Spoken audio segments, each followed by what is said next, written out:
اب بہرحال بہت سے لوگ سوال کرتے ہیں واقعہ کیا ہوا تھا، واقعہ کیسے ہوا تھا. یاد رکھیے اس کے لیے تاریخ پڑھنا پڑیں گی ہم کو.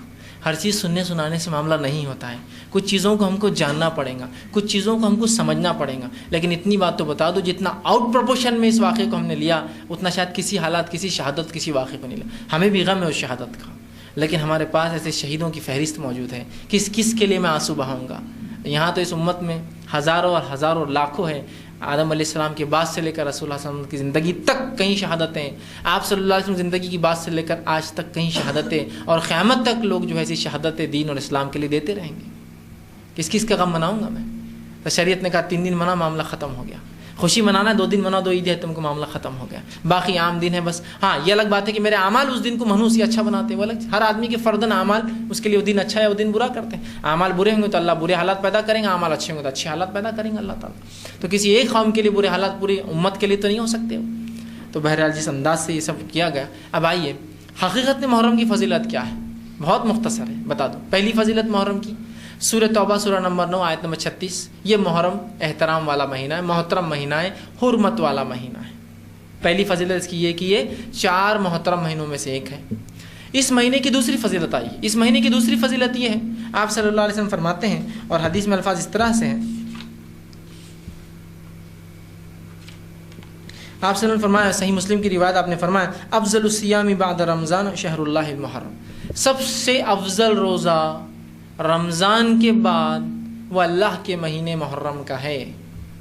تو پتہ چلا نافل روزوں میں سب سے افضل روزہ کون سا ہے؟ محرم کا ہے. تو آپ محرم میں روزے رکھ سکتے ہیں. یہ نافل روزوں میں سب سے افضل کی تو آپ نے فرمایا افضل الصیام بعد رمضان. رمضان تو فرض ہے اس لیے وہ تو سب سے افضل ہوں گا. افضل الصیام بعد رمضانی، سب سے بہترین افضل روزہ رمضان کے بعد شہر اللہ المحرم، یہ اللہ کے مہینے محرم کا ہے. تو نفل روزے رکھ سکتے ہیں. دوسری فضیلت، پہلی محترم مہینہ، دوسری فضیلت کہ اس کے روزے سب سے افضل ہے. تیسری فضیلت اس کی ہے کہ آپ صلی اللہ علیہ وسلم نے اس کے اندر عاشورے کے دن ایک روزہ رکھا. اس کی وجہ کیا ہے؟ اور 10 محرم کی حیثیت شریعتاً کیا ہے بتا دیتا ہوں آپ کو. ہو سکتا ہے بہت چوکنا والی ہو، لیکن یہ حقیقت ہے. 10 محرم کی شریعت میں جو فضیلت ہے اور قیامت تک جو اس مہینے کی اور اس دن کی حیثیت ہوں گی 10 محرم کی عاشورے کی، وہ خوشی کی حیثیت ہے. یاد رکھیے، خوشی کی حیثیت ہے. قیامت تک اس میں خوشی منائی جائے.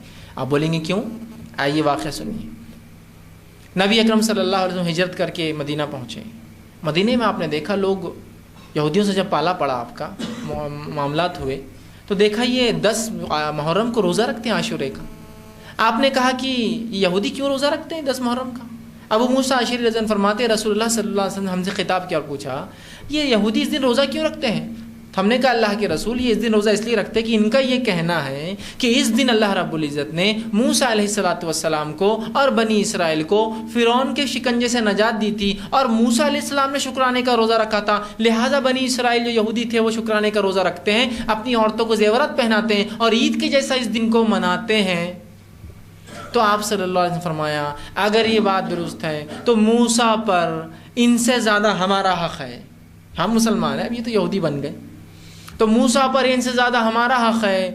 اور آپ صلی اللہ علیہ وسلم نے اس دن روزہ رکھا. کیوں روزہ رکھا؟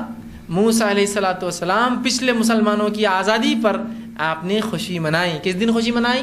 اور خوشی نہیں منائی بلکہ خوشی کا جو طریقہ اللہ کا شکر ادا کرنا چاہیے، خوشی میں انسان پاگل نہ ہو، اللہ کا شکر ادا کیا، ایک روزہ رکھا. اور پھر حدیث نے فرمایا اگر انشاءاللہ میں اگلے سال زندہ رہا تو میں 9-10 کا روزہ رکھوں گا تاکہ یہودیوں کی مخالفت کروں گا. جس پر یہودیوں کو جب پتہ چلا تو کہا یہ انسان جو محمد صلی اللہ علیہ وسلم میں کسی ایک بات میں تمہاری مخالفت چھوڑ دے. یہاں بھی روزہ رکھ رہا ہے لیکن 2 رکھ رہا ہے، اپنے لوگوں کو کہہ رہا ہے کہ 2 رکھوں گا. مطلب ہر چیز میں رسول اللہ نے یہودیوں کی مخالفت کی، چونکہ انہوں نے اللہ کی کتاب کی مخالفت کی، اپنے نبیوں کی مخالفت کی. تو کہا کسی چیز میں تو یہ نبی ہماری مخالفت نہ کرے. اب روزہ بھی رکھ رہا ہے تو 2 رکھ رہا ہے. کہا زندہ رہا تو 2 رکھوں گا، 9-10. ٹھیک.